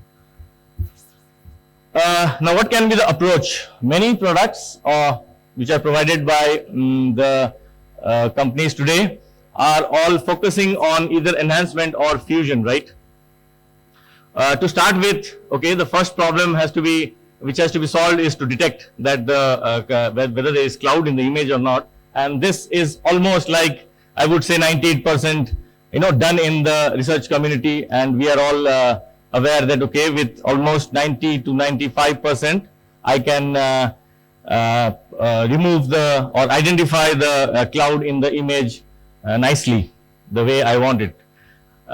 Okay, next, coming to the right hand side are the approaches for the removal. If you see the top circle is the fusion, And I would also like to highlight the enhancement which Arpan was bringing out in his talk. Fusion is typically remove the cloud, and whatever patch you have removed, you take it from some available EO/SAR data and try to enhance and plug it in the image and see if it works. Okay, so a lot of solutions in this field is available, but what is the problem? The problem is that it doesn't solve my temporal criticality. Okay, unless you have a single two sensors working at the same time on the same target. I am really happy to see some of the images with Raghav showed with the SAR and the EO, but I have my doubts if it can be taken for all the targets all the time simultaneously when I have to handle cloud for 4 months. So that's the challenge as far as the fusion techniques are concerned. So what else? Okay, the good buzzword today is generative AI. I mean, we have lived the life of AI, and everybody is wanting to see, you know, people dancing and changing with use of generative AI. So I'll just highlight some thought which we have given as a proposal, and we are working ourselves, and it's for all the community who are the providers to work in this field and help us solve this problem. Segmentation, as I've just brought out, there are many techniques. Some of them are based on CNN and classifiers. So you can see on the way how, you know, almost 95% plus you can detect where is the cloud in the picture. Okay, the first approach challenges are as shown. Of course, there is synchronization between the SAR and EO which is required. I am today fighting a battle of getting 6,000 images of the same place within 24 hours, a SAR and a EO couple, which of course many of the providers would help us in doing that, but it's a challenge. And again, revisit frequencies, the resolution issues, the type of sensors. Again, we want the EO and the SAR to be taken with the same kind of a sensor so that my fusion works pretty well up to the accuracy that we want. And of course, what are the tools which are available? They are very, very less. Even with a big market that we see today in this forum, these are very, very limited tools to deal with this problem. The approach that we are proposing and working on is multifold, where we first have a SAR EO enhancement as some of the solutions which are provided by the industry in the market and some research community, where you enhance your SAR images to some way that it helps the analyst to find out what he is supposed to do. But as a user, I would like to give you some very interesting challenges in that. Many of these enhancement issues also lead to loss of data. Okay, so typically, if you look at a time critical or critical situation where your complete image is important to you, you cannot concentrate on one specific place to lose information on the other part of the image, which is the problem today. So there is a challenge in that, but we need to handle that. But for this problem, which I am telling about cloud removal, you are actually targeting the specific part of the image. Okay, so enhancement techniques for specific part of SAR images can work, and that's where we are trying to use that part. So you find the cloud and pick up the SAR image, enhance it, and try to plug it in or fuse it in the EO image. Again, the problems of angles are there, which we will not go deep into, the way the SAR is imaged and the EO is imaged. So those are the challenges. Second, and also to do this, we need a tool, and this tool has to be robust, which needs to be generated. And okay, but will this solve the problem? That's what I want to highlight. Some kind of enhancement on a spatial domain can help handle the temporal problem which I was bringing out, right? That will help the analyst. But apart from that, I want to give a little bit insight of the problem. The problem is that why only concentrate on inputs which are imaged? Okay, so we need a methodology of cloud removal where the removed or the loss has to be augmented by all kinds of information which is available today. It can be either SAR image, it can be a human int, it can be RF as Dr. Rao was bringing out, and so on and so forth. So all these things have to collaborate and fuse to give the data, the event which is lost because of the cloud being present in the imagery. And how to go about it? One way is to use generative AI. Okay, I am just highlighting two big fields of generative AI. There are many versions which have come on. If you talk about adversarial networks, today adversarial networks are helping us to reproduce already available image in a different form, in a different genre, in a different way you want to see it, right? So first and foremost is to reproduce that image which has been culled out from a SAR image by using GANs, generative adversarial networks. That's step one, and it has its challenges. And step two, which many of the speakers have brought out, is to use GPTs to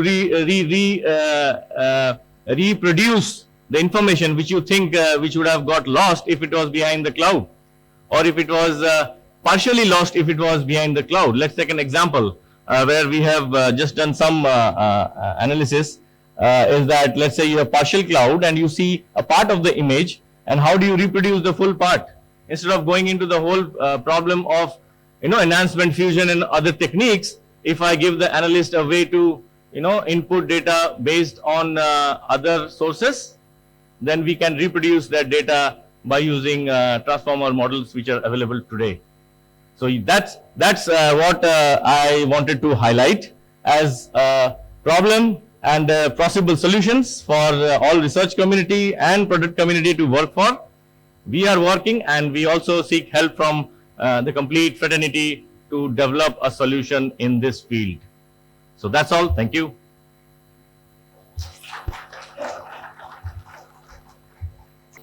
Thank you, Colonel Patnaik, for having touched upon a very practical problem that we face, especially in the Northeast. And another important and interesting thing is that whenever you have cloud cover, it stays on for next 3-4 days at least. So you're all the time wondering when we will get a next break to be able to get a see-through. Thank you for bringing all this out, Colonel Patnaik. Our last speaker for the morning is Mr. Paolo Pasquoli. He's a technical director and president of SARMAP, Switzerland. He'll be covering the wide area hierarchical and activity-based structure, observation with satellite SAR technologies. Welcome. Thank you, Mr. Chairman. Thank you for the organizers for giving me the opportunity to speak in this very interesting occasion. And good morning to everybody. I know the last one of the session has the difficult role not to spend too much time repeating things. So we heard a lot of very interesting presentations. It's also simplifying my life because I will be able to maybe link with them and again, not to repeat and take advantage of what has been said already. Okay, SAR is my starting point. Indeed, nice surprise to hear several presentations in these 2 days touching the existence of SAR. And from what we see as people working with these technologies in the last 30 years, well, we have reasons to hope to be optimistic because we see a large number of sources of SAR data. I hope I didn't forget any of the new ones. But so it's a reason to be optimistic. But at the end, our role is actually not to provide nice images. And well, we are not acquiring images. We are doing, value adding. We provide services. We provide tools to extract information from these images. So I think we need on our side, the technologists, to learn a bit better about the user needs. We heard it already this morning in a couple of presentations. And in particular for us, we dealt in the last 25 years as a company, listening to requirements from people working in, let's say, environmental, civil applications. It's easy to communicate with these type of communities. For us to speak with the DNI community is a bit more difficult. So to collect the requirements, it's taking a lot of time.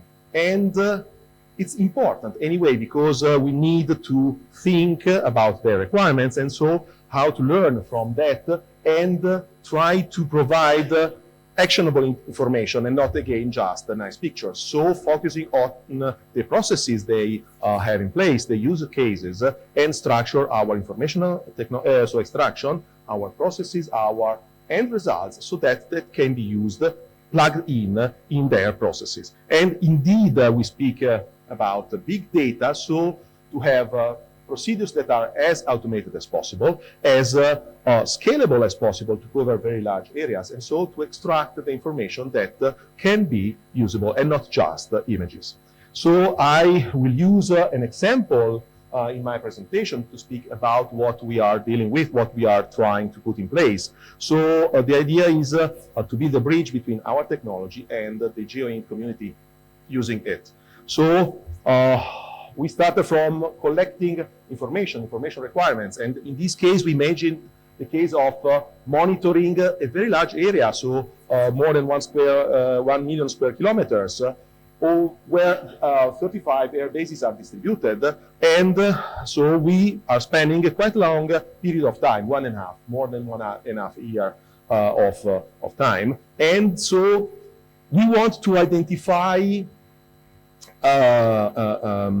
anomalous activity, not just quantify the activity, but to see if, for instance, in some area there is no activity, and then all of a sudden the activity increases. So this is also thanks to the SAR capability of continuous monitoring. But we need some indications on automated index that tells us, please, tip and cue here. So from medium resolution data, go and collect and analyze high resolution data. And indeed, to deal with this big amount of data, we need to work in a structured way. So structured observation management is a way how in the GEOINT the information is organized. So we have to learn from it and put it in place in our processing approaches. And indeed, when I speak about identifying activity, anomalous activity, I speak about activity-based intelligence. So change detection taken to the next scale. So I need to give a quantification of the activity. So very often we see change detection maps. Well, they are nice, they are providing first level information, but I want to synthesize everything in a number, a vector information that I can take and mix with additional information. So whenever I have activity index, I can check for social, open source intelligence, other sources that are not typically raster based. So I need to quantify, to characterize in a way that is interoperable with other data sources. And indeed, when I'm ready with the large scale analysis, when I have red flags saying me, well, here probably there is anomalous activity, I can call for high resolution data and put them in place, exploiting deep learning, exploiting advanced capabilities of target recognition, and give a name to the activity, give a meaning to the activity that I'm seeing in coarse resolution data. So this is the overall plot, how I translate it into a processing system. I don't want to enter into the details of all of these, but so generally speaking, I speak about collecting requirements and creating some alert index, alert condition that so I can let run and trigger alarms, signals to obtain, for instance, very high resolution data. I am concentrating my analysis in specific areas that could be areas of interest, that could be categories according to STANAG specifications. So I am not analyzing everything in the same way, but concentrating my focus on areas of interest defined according to specific categorization. And indeed, I have my automated processing chain that has a kind of a watchdog system, so to be activated upon the availability of every new image. So I start the processing, and in a totally automated way, I extract my activity index so that can be flagged into my alert analysis system.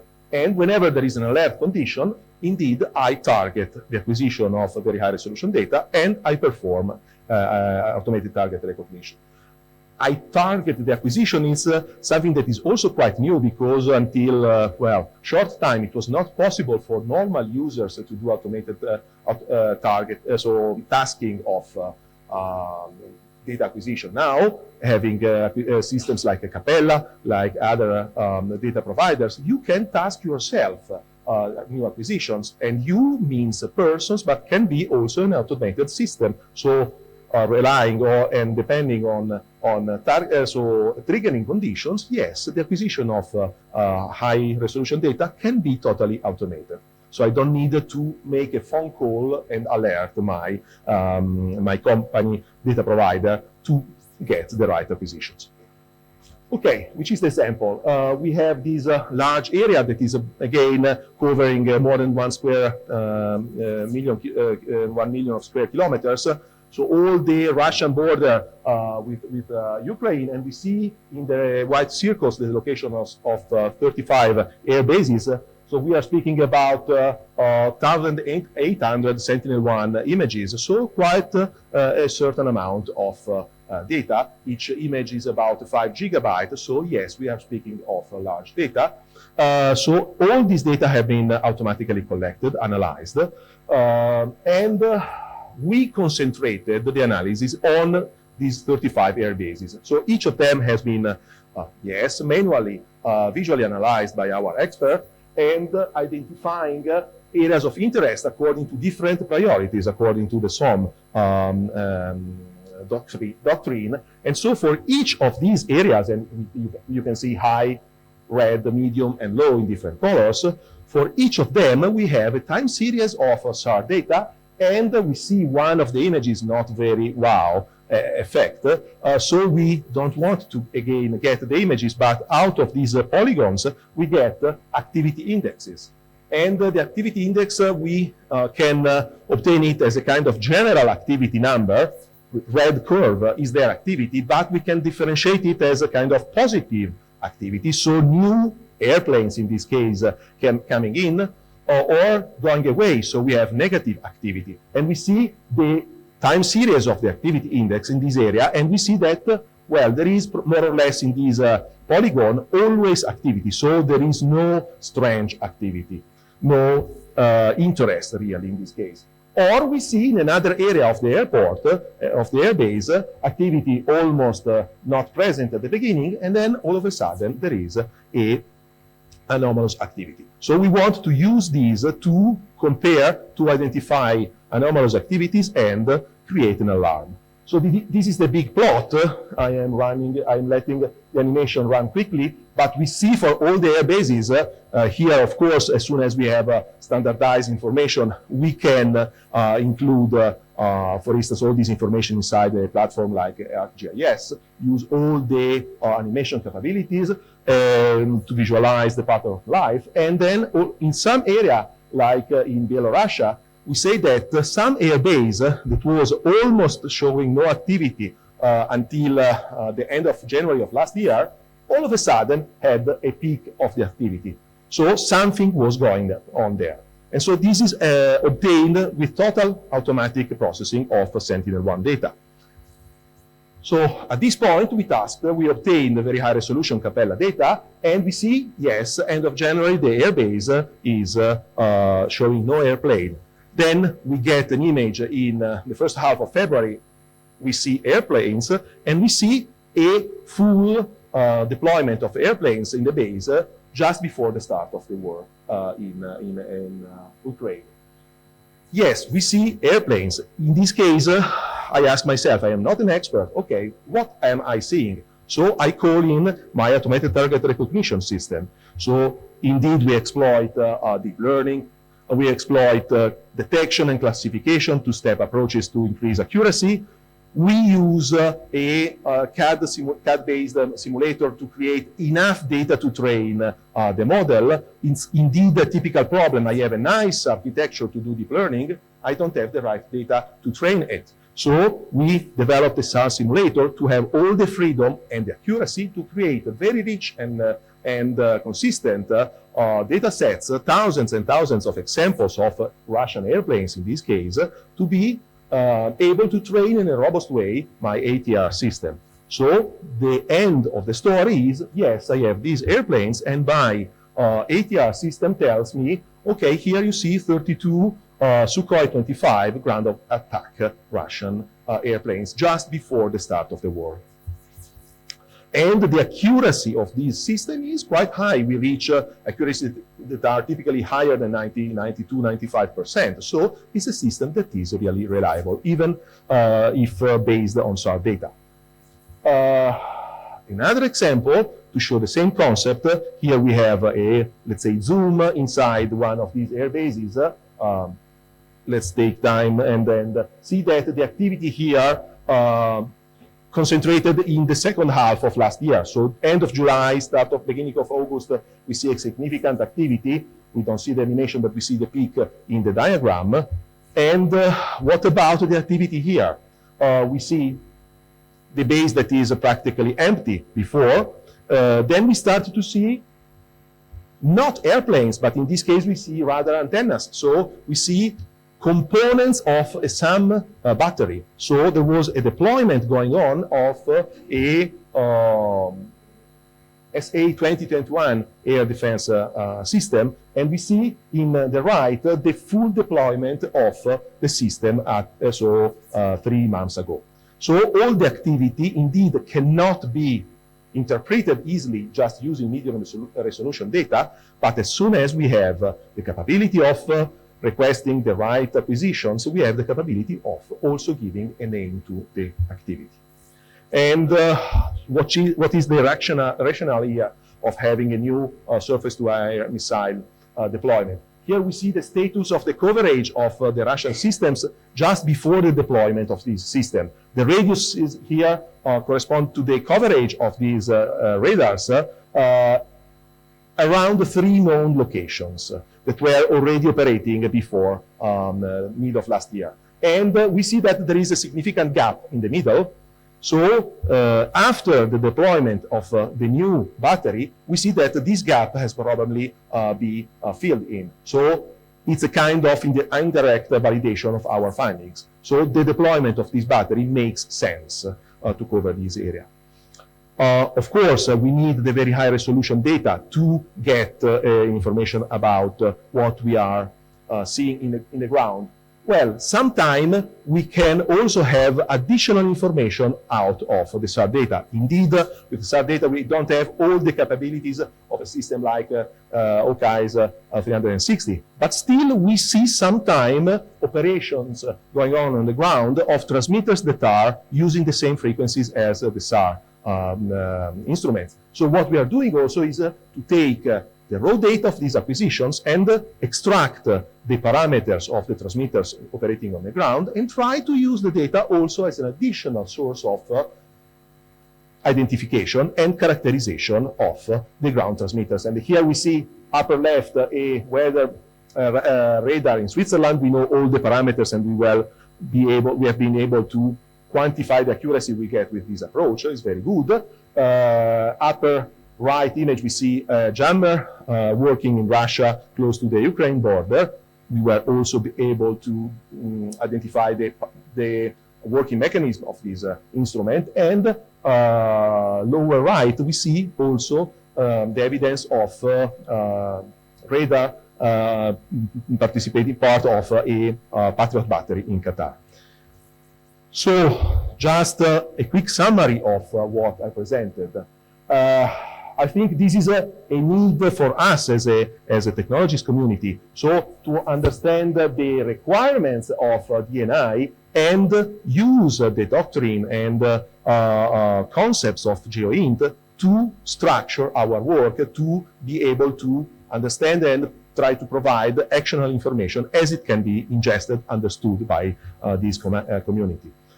A big important point is not delivering images, but trying to deliver, I call it easily, vector information. So information, quantitative information, single measures that can be put in a context. And in a context means we can use this information to do link analysis, to do any combination with external sources like SIGINT, OSINT, social intelligence, and so on, that originally is not raster information. So we can have to come to a common floor for the integration. And indeed, all of these calls for standardization, for automatization of the processes to be able to handle very large data amounts. And indeed, all of these requires structural work to be able to work on large areas. Okay, so thanks a lot for your attention and for your patience to wait for the last word of this session. Thanks a lot. That brings us to the end of this session, and what remains for me is to thank my fellow panelists. I would request them to come on stage for having presented sensor to shooter, accelerating decision advantage in a very, very lucid manner. Especially the technical requirement has been spelled out very nicely, and also the capacity building capability that is there is also spelled out by the various people from different companies. We'll request, in case there are questions, we'll be very happy to take on. One or two questions are welcome. We are slightly behind time. Good morning, everyone. My name is Ameya Kelkar, and I'm from the Center for Land Warfare Studies. My main question is, sir, throughout this lecture, you basically said AI and machine learning will be an important part when it comes to analysis, collection, and basically processing of this data. But one of the big dangers which we all can see is the prospect of rogue AI, or AI which can be manipulated by, non-state actors or external adversaries. So what steps can be taken to prevent this sort of rogue AI from hampering the collection and dissemination of this type of data, which we all need for our basically decision-making capabilities? Thank you, sir.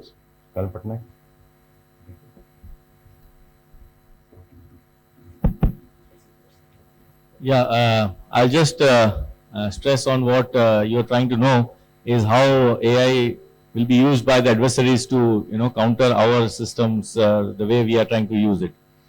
Okay, firstly, this hampering the data can be divided into, two parts, whether it is at the sensor end or it is at the, processing end.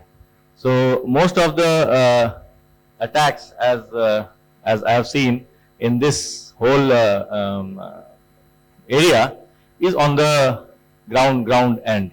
Okay, so basically we need to secure dissemination of these data which is coming to us, and it's of a primary concern to all intelligence agency today, and as also secure download of the raw data by the providers from the from the satellite to the ground station. So these are the two things which need to be handled. Ground is fine, I mean it's under control. The download of raw data is a challenge. Paul would like to add something?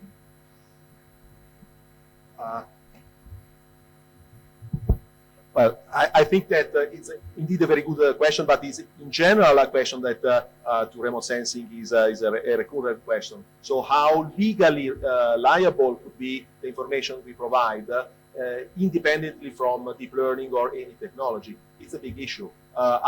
We have, I think, solutions market by market, also trying to trace with using fingerprints, using identification of the sources of the images and so on. There is no final solution. It's a kind of adversarial situation. So every time there is a new solution, there is a new way to overcome it and so on. But this goes together with, from my point of view, developing a legal context of discussing, debating these concepts. Thank you. We are running behind time. One last question. Yeah, please.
Very well said, sir. Sir, I would like to just bring out one point, that the technology cannot be denied to anyone. Second is, we can have preventive actions at our end. First of all, when we talk about data, next war, if we see, if as per my vision, it is going to be data driven and knowledge driven. Data sources, we have got enormous sources of data collection, sir. However, when we talk about the data being consolidated and then used as a GEOINT, that is the level of data management, its security, and any phishing attack which can happen at that stage to be prevented.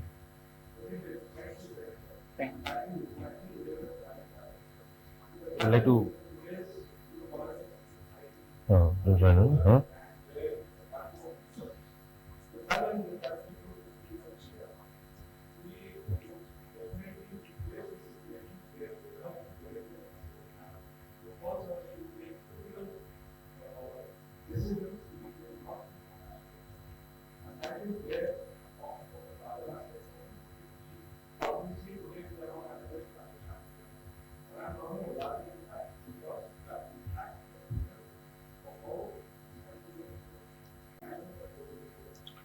Okay, understood. Madhav, Yeah, one so- last small comment. Huh? Yeah, just one comment on that. AI in general relies significantly on the training models and data that they use, right? So you feed it, incorrect data, and obviously the results are tainted in that manner, right? So always go back to the source to see what data has that algorithm been curated on, right? Going back to whether the satellite imagery has been tampered with and all of that, there will be additional enhancements coming through, maybe with the use of blockchain and other technologies, to make sure that the original image that was captured has not been tampered with before it is being disseminated or being used for decision making. Right? I think there are more advancements coming, which will give us that clarity and authenticity. But for now, I think we are doing okay. It's the race between the good guys and the bad guys. We'll see who wins. Okay, quick comment. Just a quick comment. In the past, GEOINT has always been in a space by itself, with analysts by themselves. The IT world or the IT people, the signal specialists, are always by themselves. But you realize that actually nowadays, the enterprise itself, when you come together as an infrastructure, it actually has to merge these two groups together already. And that's the reality. So effectively, what it means that from a workforce development perspective, you are also making sure that the data is safe, but at the same time, you're also protecting the data. So when we are growing this workforce, we need to also take in consideration of hiring good cyber security people, good C4 people who are protecting the system, not just only training up the analysts. I come from the background of a signal specialist in the first place, but I also transited into the joint intelligence, and that's where we see how it's very important to combine these two parts together. I hope that answers your question. Okay, thank you, ladies and gentlemen. That brings us to the end of this session. Would request you all to move for the cup of tea while we have a group photograph. I think it's been an amazing session. I request a big round of applause for my co-panelist, to the geospatial work, and also for amazing audience here. Thank you. Thanks a lot.